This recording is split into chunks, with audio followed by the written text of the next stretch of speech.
YouTube की digital online class में आपका स्वागत है। मैं डॉक्टर सुशील मित्रा। उत्तराखंड एलटी ग्रेड का बहुत इंपॉर्टेंट पेपर है सीडीपी का, और सीडीपी से 20 क्वेश्चन हैं जो बहुत इंपॉर्टेंट हैं। वो क्वेश्चन मैं आप लोगों के साथ डिस्कस कर रहा हूँ। हमारा चैनल अच्छा लगे तो प्लीज़ सब्सक्राइब जरूर कर लें। तो क्वेश्चन डिस्कस करते हैं। सबसे पहला क्वेश्चन देखते हैं स्क्रीन पर। पहला क्वेश्चन है, प्रयोजनवादी दर्शन के सिद्धांत हैं। ऑप्शन ए सत्य की परिवर्तनशील प्रकृति। देखते हैं आंसर। ऑप्शन बी है सत्य का निर्माण उसके फल से होता है। ऑप्शन सी समस्याएं सत्य के निर्माण हेतु प्रेरणा के रूप में हैं। और ऑप्शन डी है उपरोक्त सभी। तो मित्रों, जब हम देखते हैं, जब प्रयोजनवादी दर्शन के सिद्धांतों का हम अध्ययन करते हैं तो पाते हैं कि सत्य की परिवर्तनशील प्रकृति को प्रयोजनवादी दर्शन मानता है। ऑप्शन बी है सत्य का निर्माण उसके फल से होता है और समस्याएं असत्य के निर्माण हेतु प्रेरणा के रूप में कार्य करती हैं। तो इसका विकल्प हमारा डी सही होगा। नेक्स्ट क्वेश्चन देखते हैं, क्वेश्चन नंबर 2। जीवन में सत्य स्थायी नहीं होते हैं तथा तर्क संगत इच्छा किस दर्शन के सिद्धांत हैं? हमारे पास चार विकल्प हैं। प्रयोजनवादी दर्शन, ऑप्शन बी अस्तित्ववादी दर्शन, ऑप्शन सी यथार्थवादी दर्शन और ऑप्शन डी है आदर्शवादी दर्शन। क्वेश्चन एक बार फिर से देखते हैं। जीवन में सत्य स्थायी नहीं होते हैं तथा तर्क संगत इच्छा किस दर्शन का सिद्धांत है? जब हम ये देखते हैं तो ये आंसर भी हमारा प्रयोजनवादी दर्शन होगा। और प्रयोजनवादी दर्शन की जो विचारधारा है वो जीवन में सत्य स्थायी नहीं होता है। प्रयोजनवादी विचारधारा के अनुसार सत्य परिवर्तनशील है, और परिवर्तनशील होने के कारण प्रयोजनवादी जो विचारधारा है वो शिक्षा के उद्देश्यों का निर्धारण नहीं करती है। तो इसका विकल्प जो है वो ए सही होगा। नेक्स्ट क्वेश्चन देखते हैं, क्वेश्चन नंबर 3। विवेकानंद ने आध्यात्मिक ज्ञान हेतु निम्नांकित शिक्षण विधियों का समर्थन किया है। क्वेश्चन दोबारा से पढ़ते हैं। विवेकानंद ने आध्यात्मिक ज्ञान हेतु निम्नांकित शिक्षण विधि का समर्थन किया है। चार विकल्प है हमारे पास। ऑप्शन ए है व्याख्यान विधि, ऑप्शन बी है योग विधि, ऑप्शन सी है विचार विमर्श विधि और ऑप्शन डी है निर्देशन विधि। तो जब हम देखते हैं स्वामी जी के दर्शन का अध्ययन करते हैं तो पाते हैं स्वामी जी ने आध्यात्मिक विकास के लिए योग दर्शन को महत्व दिया था। तो इसका जो विकल्प सही होगा वो बी सही होगा, योग विधि।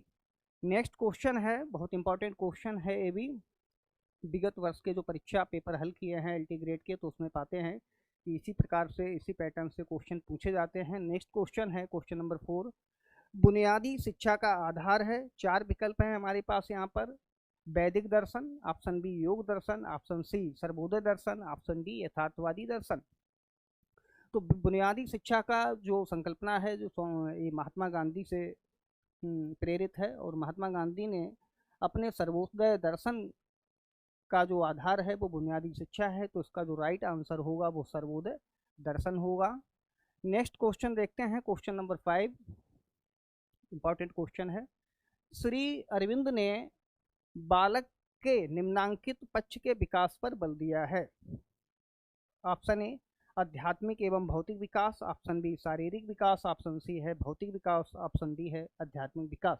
जब हम श्री अरविंदो का सर्वांग दर्शन पढ़ते हैं तो हमें पता चलता है कि श्री अरविंद थे वो बालक के आध्यात्मिक और भौतिक विकास के पक्षधर थे। तो इसका आंसर जो सही होगा हमारा वो होगा आध्यात्मिक एवं भौतिक विकास।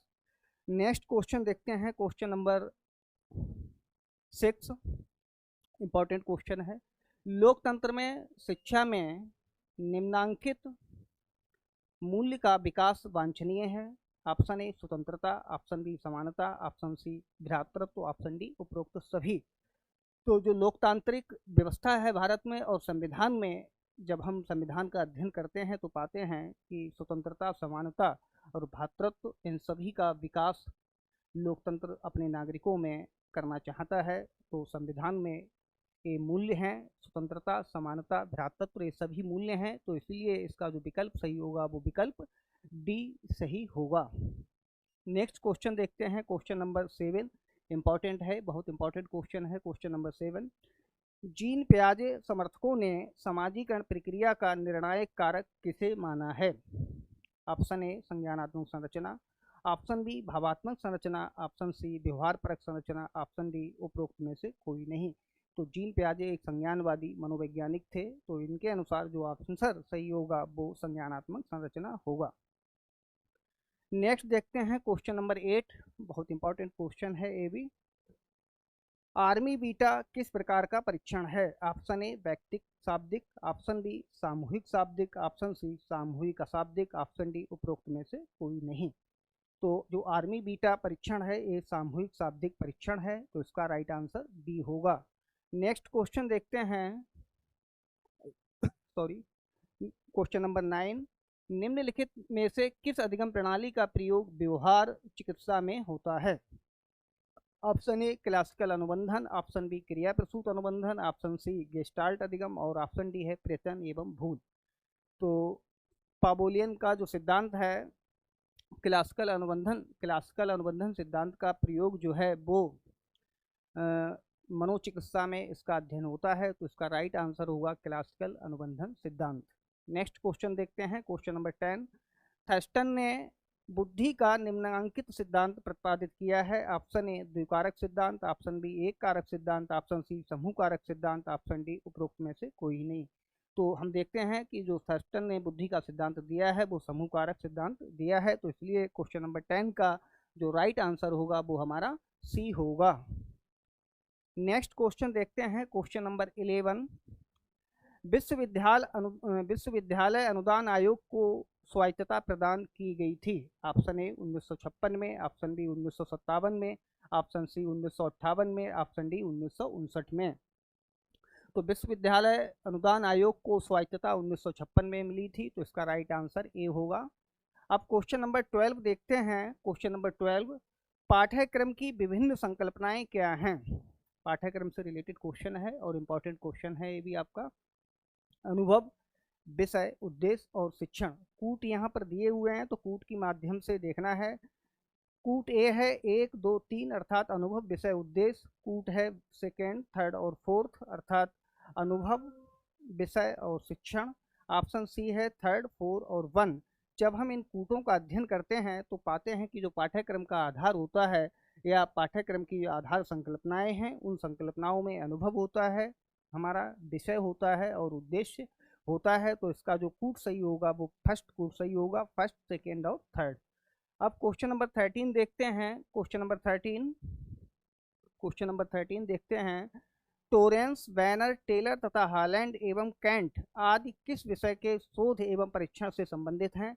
ऑप्शन ए बुद्धि, ऑप्शन बी व्यक्तित्व, ऑप्शन सी सृजनात्मकता, ऑप्शन डी उपरोक्त में से कोई नहीं। जब हम मनोविज्ञान में इन मनोवैज्ञानिकों का अध्ययन करते हैं तो देखते हैं कि इन सभी मनोवैज्ञानिकों ने जो काम किया है वो सृजनात्मकता अर्थात क्रिएटिविटी के क्षेत्र में काम किया है, तो इसलिए इसका विकल्प सही होगा सृजनात्मकता। नेक्स्ट क्वेश्चन देखते हैं, क्वेश्चन नंबर 14, मरे द्वारा निर्मित कथानक संप्रत्यक्षण परीक्षण टेट, जिसको थीमेटिक परसेप्शन टेस्ट कहते हैं, द्वारा अभिप्रेरकों का मापन किस प्रविधि के अंतर्गत शामिल है? तो इसमें हम देखते हैं बाचिक सूची, ऑप्शन बी परिस्थिति परक परीक्षण, ऑप्शन सी प्रक्षेपण प्रविधि, ऑप्शन डी उपरोक्त में से कोई नहीं। तो मरे और मॉर्गन का जो थीमेटिक परसेप्शन टेस्ट है ये व्यक्तित्व मापन का टेस्ट है और ये प्रक्षेपी विधि कहलाती है, तो इसका राइट आंसर जो हमारा सही होगा वो प्रक्षेपण विधि होगा।